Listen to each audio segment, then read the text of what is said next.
बैठे बैठे ना मुझे आँख लग जाती है, मैं सो जाती हूँ।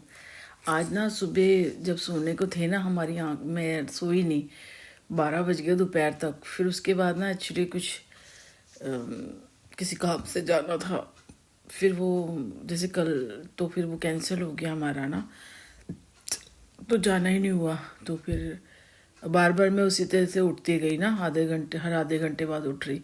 तो आज पूरी रात पूरी दिन ही नहीं सोई मैं ना, फिर उठना ही था, काम था। फिर उसके बाद ऐसे ही हो गया। बेटा 2 टाइम से उठता है, फिर कई बार सुबह का टाइम होता है, वो उनको तो पता नहीं कि हम पूरी रात जागते हैं ना। तो कभी कॉल आ रहा, कभी कुछ आ रहा, कभी कुछ आ रहा, कभी कुछ आ रहा ना। तो बस ऐसे ही टाइम निकल गया। और अब कल भी ऐसे ही था, बैठे बैठे नींद आ रही थी। बेटा तो बोलता है कि मम्मा सो जाया करो, गर्मी की बात है और अब तो ठंड की बात है, इतनी ठंड हो रही है और मेरा बेटा जा रहा है ना, तो मन नहीं करता, सच कह रही हूँ। करते होंगे, बहुत कहते हैं मम्मा, बहुत सारे लोग काम कर रहे होते हैं, बहुत सारे हैं बेचारे, पर उनमें और मेरे बेटे में फ़र्क है। बस ये सोच के चलो, बस ये है कि ज़िंदगी में बहुत सीखा कि किसी के ऊपर ना ब्लाइंडली ट्रस्ट मत करना। पहले भी किया था, अभी भी। अभी तो चलो ये नहीं था कि मेरा उनसे ऐसा कुछ था नहीं, बस एक ट्रस्ट किया था, मेरी आंखों ने कुछ देखा था। और ये बात नहीं कि मेरे को लगा था जैसे खुद हमें पता होता है कि ये बंदा ना हमारी हमारी हेल्प कर सकता है और हम इसकी हेल्प कर सकते हैं, या पता नहीं क्या हुआ बीच में, मुझे नहीं करा। क्योंकि उनको उनके अंदर मैंने कोई चीज़ देखी थी, और फिर किसी चीज़ से उनके बारे में पूछा तो उनके नाम के लिए उनको लगा कि भाई वो मेरा बुरा कर रहे हैं। मुझे ये जवाब हुआ कि वही मेरा बुरा कर रहे हैं। तो मन टूट सा गया, सिर्फ बेटे की वजह से मेरा मन टूट गया बिल्कुल ना।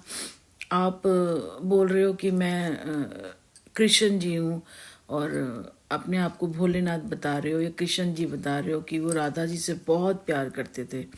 कृष्ण जी राधा जी से बहुत प्यार करते थे, किसी को करने नहीं दिया। तो प्यार सिर्फ करते थे, लेकिन उन्होंने पल पल में, क्योंकि वो भगवान थे ना, वो राधा को कोई तकलीफ होती थी तो कृष्ण को पता चल जाता था।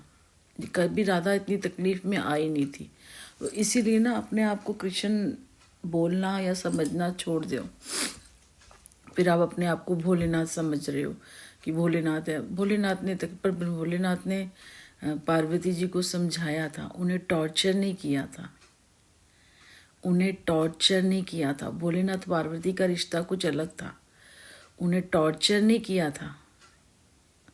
और वो भगवान थे, तुम इंसान हो, ऐसे अपने आप को उनकी जगह बिठाओ मत, ऐसे पाप मत कमाओ, बड़ा मुश्किल हो जाएगा। आप भोलेनाथ, हम तो, मैंने कहा ना, मैंने तो बचपन से पूजा पाठ किया है, और मैं ये नहीं कह रही बहुत किया, फिर मेरे को लगता है मैंने तो कुछ किया ही नहीं। सबसे बड़ी दिल को साफ रखा, क्योंकि किसी के साथ ना बुरा नहीं करना अगर मेरे पास चलो पावर नहीं थी, अगर पावर होती तो मैं ऐसे नहीं करती कि मैं उसको मार देती कर। हाँ, किसी ने मेरे साथ बहुत बुरा किया होता तो उसको एक बारी को समझती मैं, पर मैं इस तरह नहीं करती कि पता है कोई इंसान परेशान है, अकेला है, उसे मदद की ज़रूरत है, और आज आप उसके ऊपर वजन डालते चले जा रहे हो, डालते चले जा रहे हो। अब देखा जाए तो अगर ये सब देखा जाए, इसको देखते हुए लगता है कि भाई सुनील ने भी अभी भी गलत किया मेरे साथ, फिर कोई फ़र्क नहीं हुआ सुनील में और उन लोगों में, कोई फ़र्क नहीं था।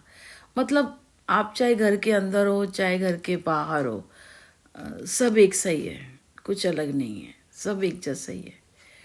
और बस यही कहते हैं ना, सबक लेना होता है। तो एक सबक और मिला मुझे कि कोई नहीं होता, आपको खुद ही होता है।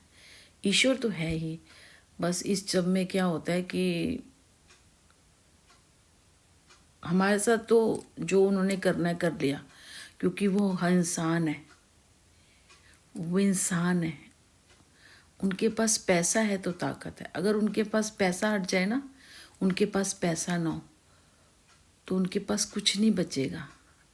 पैसे से ताकतवर हुए हुए हैं, पैसा और रुतबा होता है ना जो, तभी अगर आपके पास पैसा ना हो और आपके पास जो रुतबा हो वो ना हो, तो फिर आपके पास कुछ नहीं है।